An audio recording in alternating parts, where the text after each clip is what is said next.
Allez les geeks, on se retrouve pour une toute nouvelle vidéo découverte réaction. Je vous l'avais teasé dans le récap où je vous annonçais justement que ce trailer sortirait dans la semaine. J'en ferai une vidéo découverte réaction. Il s'agit donc de Jungle Cruise, film Disney avec Dwayne Johnson et Emily Blunt. J'ai hâte de voir ce que ça va donner, c'est quand même basé à la base sur une attraction, hein, justement, c'est basé à la base, c'est un peu compliqué cette phrase, sur une attraction justement de Disneyland, donc, ou de Disney World, je me rappelle plus exactement quel resort, mais en gros d'un resort Disney, donc j'avoue que j'ai assez hâte de voir ce que ça va donner, comme c'était le cas pour Pirates des Caraïbes.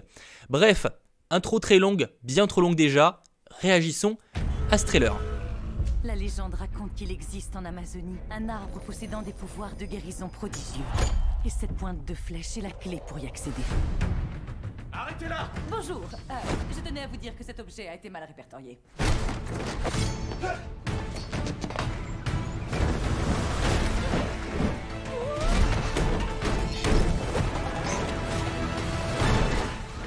En route pour le front? De toutes les croisières sauvages que vous pouvez faire sur l'Amazone, celle-ci est sans aucun doute la moins chère. Mais aussi la plus palpitante. Chaud devant, laissez Évidemment. passer. Ah, Dwayne Johnson, hein. Attention!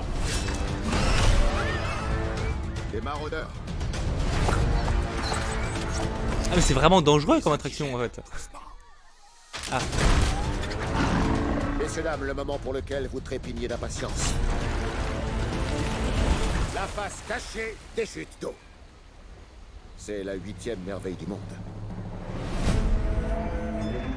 Nous Pas allons décevant. remonter le fleuve jusqu'à la grimace des cristal. Il nous faut une embarcation. Dépêchez-vous. Il y a quelqu'un? Y'a personne. Mon frère et moi cherchons un bateau pour remonter le fleuve. Allez-vous-en. Vous serez grassement payé. Si vous croyez aux légendes, vous devez croire aux malédictions. Vous allez me supplier de faire demi-tour. Si vous saviez comme j'ai hâte de vous décevoir. 10 000 $ pour vous y amener vivante. Morte, c'est 15 000. Pourquoi c'est plus cher, morte? Morte, je dois vous porter.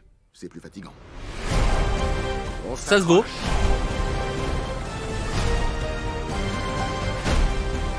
Oh non, navré Franck. Ça fait rien. Belle droite. Je ne sais pas nager. Vous partez en croisière et vous savez pas nager? Le prix vient d'augmenter.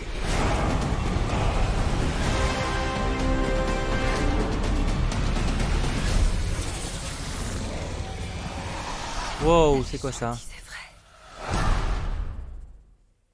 Ok.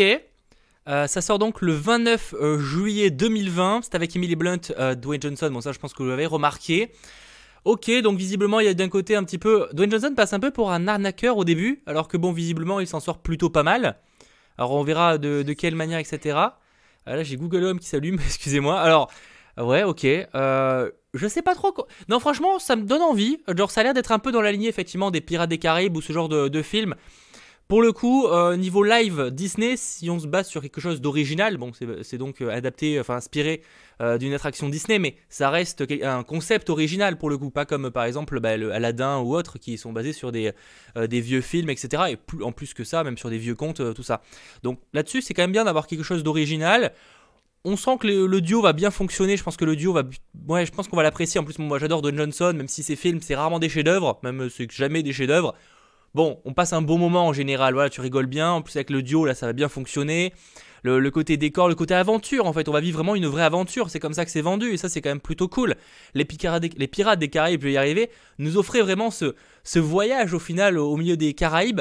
Là, bon, ce sera en Amazonie ou quelque chose comme ça. En plus, il y a ce côté un peu mystique, visiblement, là, on le voit avec cet homme Racine, même peut-être que, enfin, on verra si c'est vraiment ça, mais...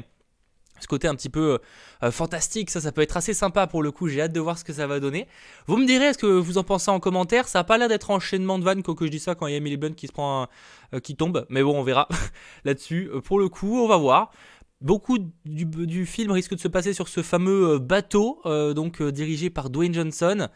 On va voir, vous me direz en commentaire ce que vous en pensez. J'ai pas grand chose à rajouter actuellement au niveau de l'analyse. Là je suis en train de regarder le trailer avec vous pour vérifier si je n'ai pas raté une partie qui aurait pu être intéressante à analyser en plus, mais j'ai pas l'impression. Là, bon, ce méchant-là, il m'inquiète un peu. Hein, ça a l'air d'être un peu kitsch. Là, le coup du serpent, là, qui... Ouais, faut voir ce que ça... J'espère que ce sera pas trop un peu naze là-dessus, quoi, que ça reste familial. Je recite les Pirates des Caraïbes parce que pour moi c'est la meilleure comparaison, parce que c'est vraiment ce qui s'en rapproche le plus de ce que l'on voit là. Bah, ça reste un film mine de rien, voilà, même si familial, qu'on peut apprécier en étant bien plus âgé, parce que là je me suis refait la première trilogie, la Pirates des Caraïbes, bon les derniers on dira ce qu'on en pense, mais la première trilogie elle est folle au niveau des acteurs, de la bande son, de l'histoire, elle est vraiment ultra tripante. Bref, ça sera tout pour cette vidéo, pouce bleu en tout cas si vous l'avez apprécié. Et pensez à vous abonner évidemment sur cette chaîne, on parle régulièrement d'actualité, je vais y arriver, un petit peu fatigué je pense. Et n'hésitez pas à aller checker le récap qui est sorti ce matin, on parle de plein de news plutôt cool. Bref, c'est tout donc pour cette vidéo, à très vite, ciao tout le monde. Ah, et j'y pense, je suis en live ce soir à 21 h sur Le Grenier du Geek, le grand retour.